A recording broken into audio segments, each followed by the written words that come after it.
अस्सलाम वालेकुम। उम्मीद करती हूँ आप सब खैरियत से होंगे।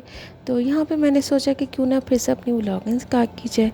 एक्चुअली मैं पहले व्लॉगिंग करती थी 2 इयर्स बैक, जब मैं खुबर में थी, दमाम में थी, लेकिन बस मसरूफ़ियत की वजह से इसको कंटिन्यू नहीं रख सकी।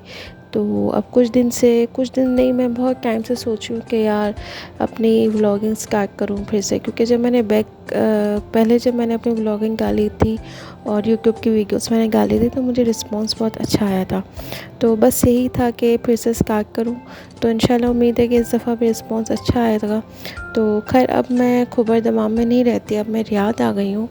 तो यही है कि रियाद की जो लाइफ़ है वो खुबर से बिल्कुल डिफरेंट है। खुबर एक मतलब पीस एरिया था, वहाँ पे बिल्कुल सुकून था, कॉर्निश था, पानी था। लेकिन रियाद बिल्कुल ही समझ लें कराची जैसा है बिल्कुल। तो यहाँ की ट्रैफिक और सब कुछ, और जिस तरफ हम रहते हैं घर की तरफ, तो जहाँ हम रहते हैं वहाँ पे समझे हमें कहीं जाना हुआ तो हमें हाफ़ आवर की ड्राइव या 45 मिनट की ड्राइव तो हमें लगी जाती है। तो खैर, मुझे उम्मीद है कि आपका इस वीडियो में भी मुझे रिस्पांस अच्छा आएगा, ताकि मैं आगे भी अपने व्लॉग्स बनाती रहूँ। क्योंकि एक आदमी को मोटिवेशन चाहिए होती है। जब अब मोटिवेशन नहीं मिलेगी और रिस्पांस नहीं आएगा, कमेंट्स नहीं आएंगे, फॉलोअर्स नहीं बढ़ेंगे, तो एक मोटिवेशन नहीं होती कि आदमी क्यों इतना टाइम लगा। क्योंकि बात यह है कि व्लॉगिंग हो जाती है, कैमरा भी आप इजीली अपने हिसाब से अपनी वीडियोस बना लेते हो, लेकिन जब एडिटिंग की बात आती है तो उसमें मेरी जान जाती है। क्योंकि यही बात है कि उसमें आपको क्रॉपिंग, एडिटिंग और क्या कहते हैं, उसमें आपको वीडियोस और वॉइस ओवर, तो ये सब चीज़ें टाइम टेकिंग है। और मेरे साथ अल्हम्दुलिल्लाह मेरे 2 बच्चे हैं, तो उसके साथ तो बहुत ही मुश्किल हो जाता है। तो बस यही मेरा इरादा होता है कि जैसे ही वो सोएं और फिर मैं अपनी व्लॉगिंग स्टार्ट करूँ। वॉइस ओवर, बेसिकली एडिटिंग तो मैं कर लेती हूँ पूरे दिन में, लेकिन जो वॉइस ओवर है वो ज़ाहिर सी बात है सुकून से करनी पड़ती है जब बच्चे सो जाते हैं।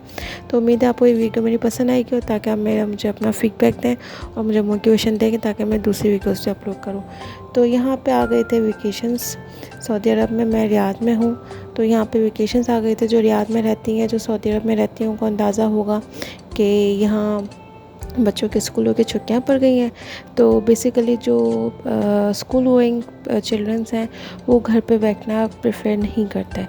मतलब एक्चुअली यहाँ का माहौल ऐसा है कि पाकिस्तान में तो क्या फैमिलीज़ हैं और सब कुछ है, तो वहाँ पे सब कुछ मैनेजेबल हो जाता है। आपके रिश्तेदार हैं, रिलेटिव्स होते हैं, फैमिली फ्रेंड्स होते हैं, नेबर्स होते हैं, तो वो बच्चे अपने आप को बिज़ी रख लेते हैं। लेकिन यहाँ पे ये है कि आप जब यहाँ पे हम रहते हैं तो बिल्डिंग में भी हमारे इतने आना जाना नहीं होता, सब कुछ नहीं होता। तो हमें होता है कि हम भाई चलो अब बच्चों की छुट्टियाँ आई हैं तो हम उसको किसी एक्टिविटीज़ में डाल दें।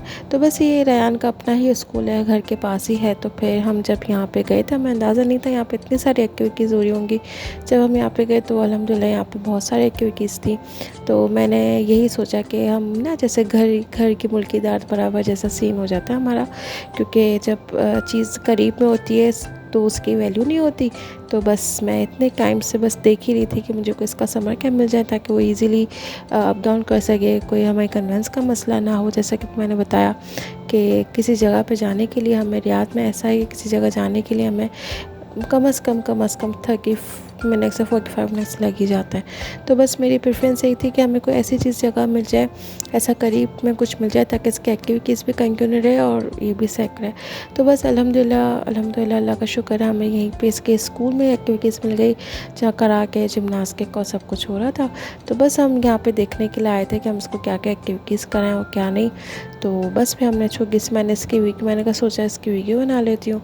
तो अल्हम्दुलिल्लाह उम्मीद है आपको वीडियो पसंद आएगी। इंशाल्लाह नेक्स्ट व्लॉग में ज़रूर हाज़िर होंगी।